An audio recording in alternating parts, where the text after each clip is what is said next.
नमस्कार दोस्तों। देखिए, बिहार सरकार की तरफ से एक बहुत बड़ी अपडेट आ चुका है। एक नोटिस आ चुका है, बहुत वेरी इंपॉर्टेंट। अगर आप इन 7 प्रकार के अगर जमीन को अपने कब्जे में रखे हुए हैं, तो इसकी जमाबंदी रद्द की जाएगी, जिसकी डेडलाइन 45 दिनों का दिया गया है। समझ गए कि नहीं? 45 दिन में ऐसे जमीन की जमाबंदी रद्द की जाएगी।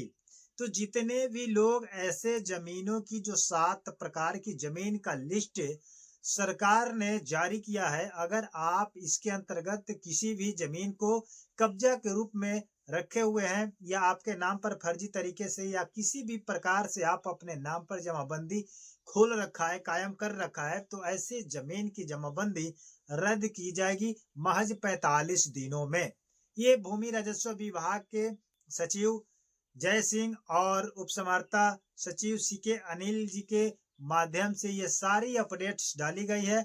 और मंत्री डिप्टी सीएम जो है आपके भूमि राजस्व विभाग के, जिनका नाम है विजय कुमार सिन्हा जी ने, इन्होंने और एक्शन मोड में सख्ती बरतते हुए इन सब चीज को जानकारी दी है। तो उम्मीद करते हैं कि आप लोग अगर इन 7 प्रकार के जमीन पर अगर आप उपलब्ध हैं, तो उम्मीद करते हैं कि आप लोग इससे बहुत जल्द हटने वाले हैं।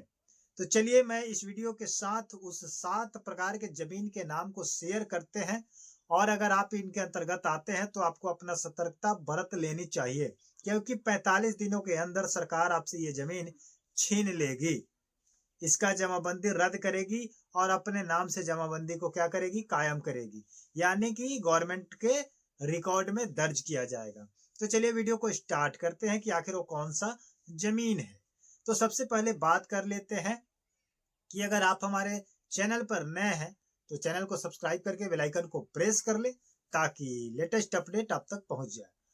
फर्स्ट जानकारी आपको देने का मैं प्रयास करूंगा कि अगर आप किसी खास गैर मजरूआ जमीन पर उपलब्ध हैं, तो अगर इस पर से आपको हटाया जाएगा, बेदखल किया जाएगा, चाहे वो आप जिस तरीके से इस पर काबिज हो, घर मकान बना करके, झोगी झोपड़ी बना करके, चाहे दुकान है, चाहे जो भी है, या इसका फर्जी तरीके से अगर आप अपना जमाबंदी अपने नाम से अगर खुलवा भी लिए हैं, तो आप इस जमीन से हाथ धो सकते हैं।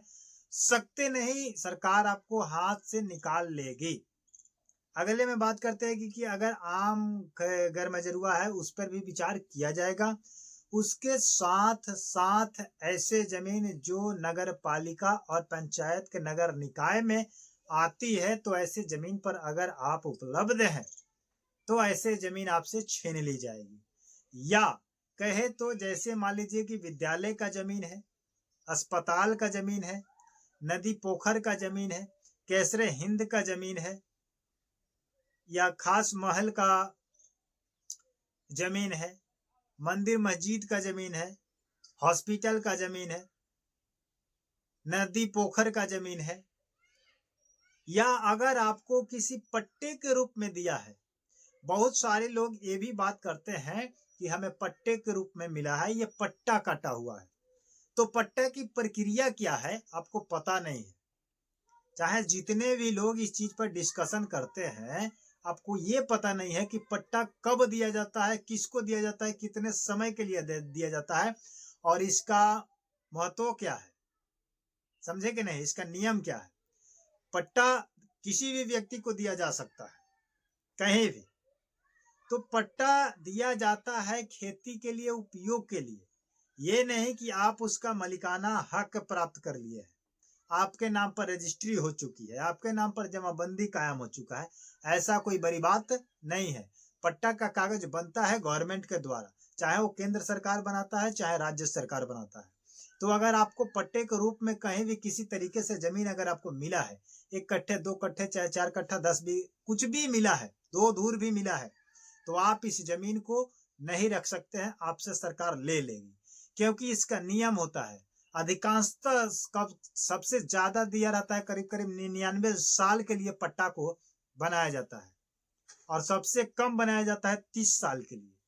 तो 30 साल या 90 साल या 99 साल के बीच भी अब आपको मिला है, तो इसे कोई बड़ी बात नहीं है। ऐसा मत सोचिए कि जमीन मेरा हो चुका है, पट्टा है, गवर्नमेंट का है, गवर्नमेंट आपसे ले लेगी। तो बहुत सारे लोग ऐसे जमीनों पर थोड़ा सा मतलब अपने सीना चौड़ा करके घूम रहे हैं कि मुझे तो पट्टा मिला है, मुझे तो केंद्र सरकार ने दिया है, मुझे तो राज्य सरकार ने दिया है, तो इस पर हम रहेंगे। नहीं, आपको खेती करने के लिए दिया है, खाने पीने के लिए दिया गया है, उसका कागजात बना होगा, तो आप उस चीज को ना रजिस्ट्री कर सकते हैं, ना उसका आप दाखिल खारिज करा सकते हैं, ना अपने नाम पर जमाबंदी कायम करा सकते हैं। वो केवल उपयोग के लिए दिया रहता है, ये नियम कहता है।